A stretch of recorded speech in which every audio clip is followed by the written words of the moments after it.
আপনি কি জানেন একজন মহিলা পুরো জীবন গুনাহের উপর গুনাহ করে কাটিয়েছে।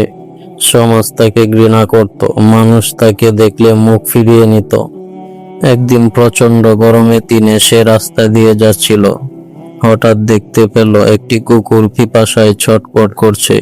তার জিহ্বা বের হয়ে গেছে, প্রায় মরতে বসেছে।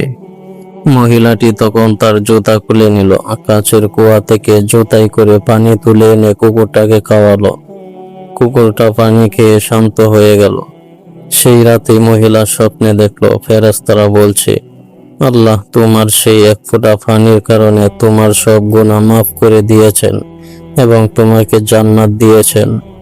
রাসূলুল্লাহ সাল্লাল্লাহু আলাইহি ওয়াসাল্লাম বলেছেন, যে ব্যক্তি আল্লাহর সৃষ্টির প্রতি দয়া করে আল্লাহ তার প্রতি দয়া করেন। এক ফোঁটা দয়া, একটু সদয়তা আপনার পুরো জীবন বদলে দিতে পারে। আজ থেকে ছোট ছোট ভালো কাজ শুরু করুন। ইনশাআল্লাহ আল্লাহ আমাদের সবার প্রতি দয়া করবেন।